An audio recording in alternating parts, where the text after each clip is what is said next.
Salut à tous chers amis, j'espère que tout le monde va bien. On est là pour le pronostic du quintet de demain qui est à Cabourg, c'est le prix Henri Baillère.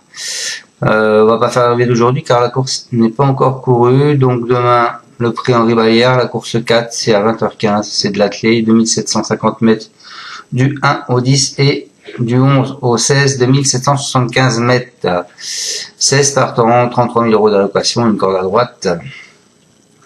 Le 5 a une pastille verte et le 10 a une pastille rouge. Voilà. Donc moi je pars en tête avec, je pense, le cheval qui se rabatte, le 12. Gisou d'étang, lauréat de 8 épreuves en 2024, c'est un fils de Paris au four.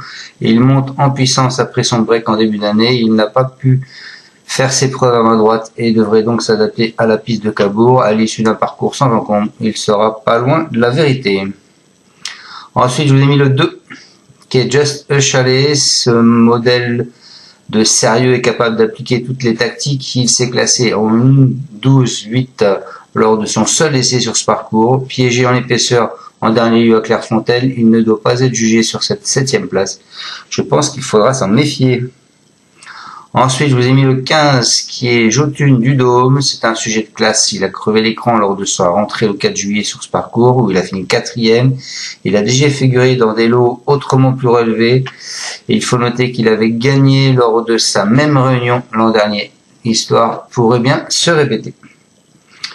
Ensuite, je vous ai mis le 3. Le 3 c'est une course qui était visée. C'est Joker Castellane. C'est un bon droitier. Il a montré sa forme sur les pistes en herbe, il peut animer les débats, ce qui est toujours un avantage à Cabourg. Il est performant dans cette configuration de ferrure, il est confié à Gabriel Gelormini. Il a pas mal d'atouts dans son jeu. Ensuite, je vous ai mis le 5, qui est Idéal d'Albréville, même si elle a un peu versé sur sa gauche, ce qui lui fait perdre un rang après enquête. Elle a fait bonne figure en dernier lieu, 5e. Néanmoins, elle se heurte à plus forte partie cette fois, puisque les 6 ans seront la partie. Je pense qu'il faut l'envisager en fin de combinaison. Et je termine avec le cheval, ce sera pas celui de tout le monde, puisque j'ai mis le 7, c'est Ignou. Alors, si il reste comme il faut, normalement, il devrait être dans le quintet. Lauréat de ses premières sorties sous la ferrure d'Antoine André le 30 mai à Nancy. Dans une épreuve pour apprenti, il n'a pas pu confirmer ensuite sur herbe. Il n'est pas à l'abri d'une faute. Il semble un ton en dessous des principaux favoris.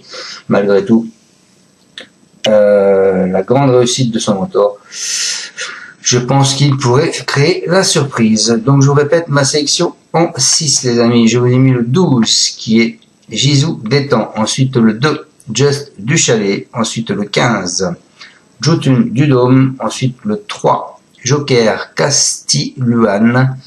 Ensuite le 5 qui est Idéal d'Albréville. Et je finis avec le 7, Ignou.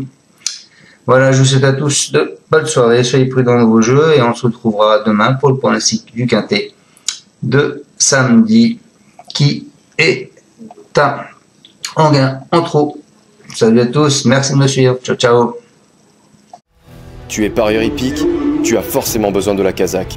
La Kazakh, c'est l'outil indispensable des parieurs hippiques, avec plus de 60 filtres en temps réel et la possibilité d'affiner tes pronos et trouver ton cheval gagnant.